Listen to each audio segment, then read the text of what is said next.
উদ্যোগত যি ইয়াত বিটিচি অঞ্চলৰ সংখ্যালঘু জনগণৰ বিভিন্ন অধিকাৰৰ দাবীত বিভিন্ন সমস্যাৰ সমাধানৰ দাবীত যি কাৰ্যসূচী গ্ৰহণ কৰিছে তাত আমি ABMC কেন্দ্ৰীয় সমিতি উপস্থিত হৈছোঁ আৰু ইয়াত হাজাৰ হাজাৰ জনগণ আহি একত্ৰিত হৈছে। আমি স্পষ্টভাৱে এই কাৰ্যসূচীৰ জৰিয়তে BTC চিফ মাননীয় প্ৰমোদ বড়ো ডাঙৰীয়াক প্ৰশ্ন কৰিব বিচাৰিছোঁ যে আপুনি কৈছিল যে BTCত আপোনালোকৰ চৰকাৰ প্ৰতিষ্ঠা হোৱাৰ 2 মাহৰ ভিতৰত এই অঞ্চলত বসবাস কৰি থকা প্ৰতিটো ভূমিপট্টাহীন পৰিয়ালক ভূমিপট্টা দিব, কিন্তু আজি 1.5 বছৰ পাৰ হ'ল, এতিয়ালৈকে কিয় আপুনি ভূমিপট্টা নিদিলে? নে আপুনি মিছা কথা কৈছিল?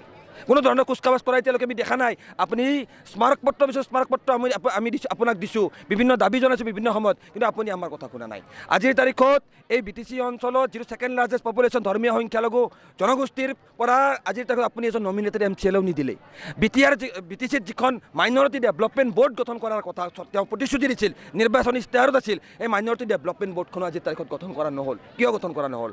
কোনো এজন মানুহে ভূমিপট্টা নাপালে, ভূমিৰ সমস্যাখিনি সমাধান নহ'ল। আচলতে কি আপুনি আমাক মিছা কথা কৈছিল নেকি? আপোনালোকে আমাক মিছা প্ৰতিশ্ৰুতি দিছিল নেকি? সেইকাৰণে আজি আমি BTC মাননীয় শ্ৰী প্ৰমোদ বড়ো ডাঙৰীয়াৰ গৃহ সমষ্টি গৃহ জিলা তামোলপুৰৰ পৰা হাজাৰ হাজাৰ সংখ্যালঘু জনগণ ABMCৰ নেতৃত্বত একত্ৰিত হৈ প্ৰমোদ বড়ো ডাঙৰীয়াক প্ৰশ্ন কৰিছোঁ। তেখেতৰ প্ৰতিশ্ৰুতি আমি মনত পেলাই দেখি দিছোঁ যে BTC অঞ্চলত যিখিনি মানুহ ভূমিপট্টাহীন মানুহ আছে, ভূমিহীন মানুহ আছে, সেই মানুহখিনিক শীঘ্ৰে ভূমিপট্টা প্ৰদান কৰি সংস্থাপিত কৰক, এয়া ABMCৰ আহ্বান।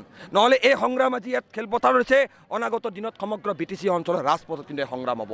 তেওঁ প্ৰতিশ্ৰুতি দিছিল যে BTC অঞ্চলত দি ভোটাৰৰ সমস্যা, বিদেশী ন্যায়াধিকৰণৰ যিখিনি সমস্যা আছে, সমস্যাসমূহ তেওঁলোকে উত্থাপন কৰিব, সমাধানত আমাক সহায় কৰিব। কিন্তু আমি দেখিবলৈ পালোঁ তেওঁলোকে আজিৰ তাৰিখত আমাৰ যিখিনি নাগৰিকত্বক লৈ যিখিনি কৃত্ৰিম সমস্যা চৰকাৰে সৃষ্টি কৰিছে, এইবিলাকত তেওঁলোকে কোনো ধৰণৰ মাত মাতা নাই।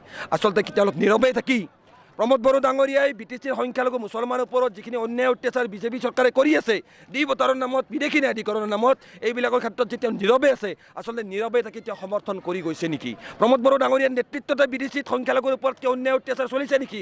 আমি প্ৰশ্ন কৰিছোঁ। যদি তেওঁ এই দি ভোটাৰৰ কেছবিলাকে হওক বা মাটিৰ সমস্যাবিলাকত যদি তেওঁ মাত মাতিলেহেঁতেন, তেতিয়া ভাবিলোঁ হয় আমি যে তেওঁ কিজানি এইবিলাক সমাধান কৰিব বিচাৰিছে। তেওঁ নীৰৱে আছে। তো কি যে তেওঁ নীৰৱে থাকি গোটেই সমস্যা তেওঁই সৃষ্টি কৰিছে? আমি ABMC প্ৰশ্ন কৰিছোঁ।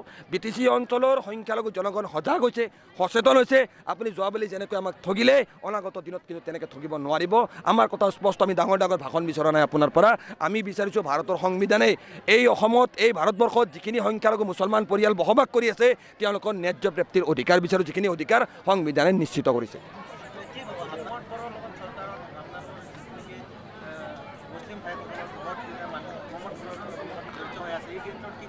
আজিৰ তাৰিখত যদি জড়িত হৈ আছে, তেওঁলোকক কিয় আজিৰ তাৰিখত ব্যৱহাৰ হোৱা নাই? আজি BTC মাইনৰিটি ডেভেলপমেণ্ট বোৰ্ডখন কিয় গঠন হোৱা নাই প্ৰমোদ বড়ো ডাঙৰীয়াই? উদাহৰণ দিছে, সচেতন হৈছে। আপুনি যোৱাবেলি যেনেকৈ আমাক ঠগিলে, অনাগত দিনত কিন্তু তেনেকৈ ঠগিব নোৱাৰিব। আমাৰ কথা স্পষ্ট, আমি ডাঙৰ ডাঙৰ ভাষণ বিচৰা নাই আপোনাৰ পৰা। আমি বিচাৰিছোঁ ভাৰতৰ সংবিধানে এই অসমত, এই ভাৰতবৰ্ষত যিখিনি সংখ্যালঘু মুছলমান পৰিয়াল বসবাস কৰি আছে, তেওঁলোকৰ ন্যায্য প্ৰাপ্তিৰ অধিকাৰ বিচাৰোঁ, যিখিনি অধিকাৰ সংবিধানে নিশ্চিত কৰিছে।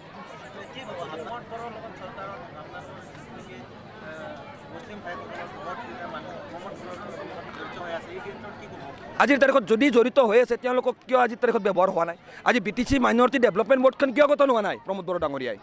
উদাহৰণ দিয়ক। মাইনৰিটি ডেভেলপমেণ্ট বোৰ্ডখন গঠন কৰি আমি তো বেলেগক নিশ্চয় তেওঁলোকৰ দলৰে এজন নেতাই তাত নেতৃত্ব পাব, দায়িত্ব পাব।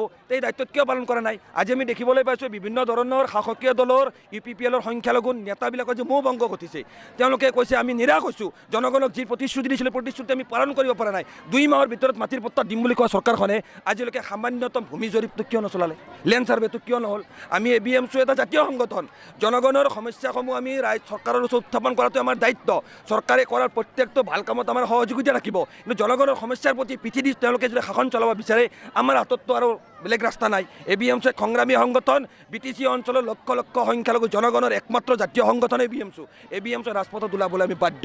এয়া আৰম্ভণি তামোলপুৰত হৈছে, পৰৱৰ্তী কাৰ্যসূচী কোকৰাঝাৰত হ'ব, তাৰ পৰৱৰ্তী কাৰ্যসূচী ওদালগুৰিত হ'ব, তাৰ পৰৱৰ্তী কাৰ্যসূচী চিৰাং জিলাত হ'ব। ধাৰাবাহিকভাৱে গোটেই BTC জোৰা ABMC আন্দোলনৰ কাৰ্যসূচী ইতিমধ্যে গ্ৰহণ কৰিছোঁ। আৰু ABMC স্পষ্ট কথা, আমি কোনো বেলেগ বস্তু বিচৰা নাই। আমি বিচাৰিছোঁ ভাৰতৰ সংবিধানে যিখিনি অধিকাৰ আমাক নিশ্চিত কৰিছে, সেই অধিকাৰসমূহ আমি বিচাৰিছোঁ।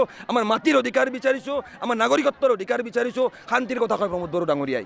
আজি বিজেপি হিমন্ত বিশ্ব শৰ্মা ডাঙৰীয়াই কয় শান্তিৰ কথা কয়, কিন্তু আজি মাটিৰ নামত মানুহক অন্যায় কৰা হৈছে, নাগৰিকত্বৰ নামত অন্যায় কৰা হৈছে।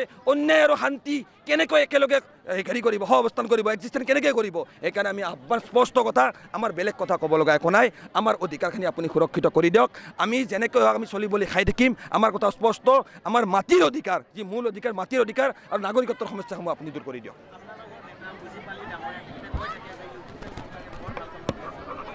এটা ব্যক্তি বিশেষে ব্যক্তিগত কথা কয় আজি তেওঁলোকৰ ৰাজনৈতিকভাৱেতো তেওঁলোকে কয় বিজেপিও কয় যে সংখ্যালঘু মুছলমানৰ হৈ কাম কৰিছে নেকি কোনো নাই কৰা আমাৰ কথা যদি মানুহে কাম কৰিলে হয় আপোনালোকে চাওক হাজাৰ হাজাৰ এই পুৰুষ মহিলা কিয় ওলাই আহিছে ৰাজপথত আমি পইচা দিয়া নিছোঁ নেকি কাকতো পইচা পাতি দিয়া নাই তেওঁলোকে ইচ্ছা আপুনি সুধি আহক প্ৰত্যেকজন ব্যক্তিক পকেটৰ পইচা খৰচ কৰি তেওঁলোকে গাড়ী ভাড়া কৰি এই বিশেষ ৰ'দত তেওঁলোকে আন্দোলন কৰিব আহিছে কোনো ইচ্ছাতে আন্দোলন কৰিব নাহে কোনো কি বুলি কয় কি বুলি ফূৰ্তিতে আন্দোলন কৰিব নাহে দুখ কষ্ট খবৰ বহি প্ৰকাশ কৰিবলৈহে আন্দোলন কৰিব লগা হয় আজি 5,000 মানুহ আমি একত্ৰিত হৈছোঁ অনাগত দিনত কোকৰাঝাৰৰ ৰাজপথত 50,000 জনগণ সংখ্যালঘু জনগণ একত্ৰিত হৈ এই চৰকাৰক ভৰি কি বুলি চকী কিন্তু আমি কঁপাই তুলিবলৈ প্ৰস্তুত হৈ আছোঁ